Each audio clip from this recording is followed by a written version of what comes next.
জনতা মোহাম্মদ মোস্তাক ভাসানী, জনাব Mostak Bhasani chairman, Bhasani map Bhasani পরিষদের chairman জনাব মোস্তাক ভাসানী প্রধান হিসেবে বক্তব্য রাখবেন। আপনাদের সামনে মূল্যবান গঠনমূলক কথা বলবেন। আসসালামু আলাইকুম।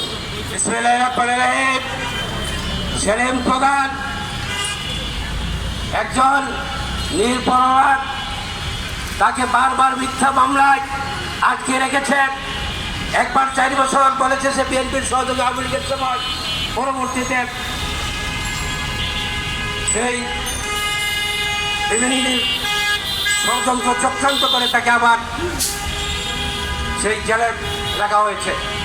সে একজন শিল্পপতি, বিদেশে সে কষ্ট করে টাকা সঞ্চয় করে দেশে ইনভেস্ট করেছেন, সে বহু কর্মসংস্থান সৃষ্টি করেছেন এবং সমাজে যখন সে সমাজসেবামূলক কর্মকাণ্ডের অবদান রাখতে গেছেন, যখন মাদক বিরোধী অভিযানের সে তুখুর প্রতিরোধ গড়ে তুলতে চেয়েছিল, রূপগঞ্জকে মাদক মুক্ত করতে চেয়েছিল, সন্ত্রাস মুক্ত করতে চেয়েছিল, চাঁদাবাজ মুক্ত করতে চেয়েছিল, ঠিক এমনি সময় একটি কুচক্রী মহল যারা সকল সরকারের ছত্রছায়ায় এই মাদক চাঁদাবাজের দুর্নীতির সহায়ক, হত্যা গুম খুনের সাথে জড়িত এবং একজন আরেকজনের ঈর্ষান্বিত হয়ে বিভিন্নভাবে হয়রানিমূলক ষড়যন্ত্র মামলা তারা রুজু করেন।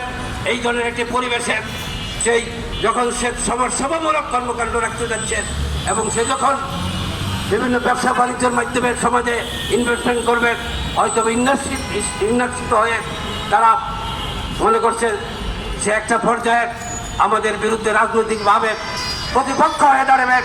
এ সকল কারণে সে আজকে ষড়যন্ত্রের শিকার, চক্রান্তের শিকার, কিন্তু মূলত তা না। সে সাধারণের মানুষ, সে বিদেশে থেকেছে, সে বিদেশি ওয়াইফ, তার বাচ্চা কাচ্চা বিদেশি, আজকে এক সময় তার বাড়িঘর অ্যাটাক করে তাদেরকে আতঙ্কের ভিতরে রেখেছে, তাকে জীবন নাশেরও অপচেষ্টায় লিপ্ত ছিল।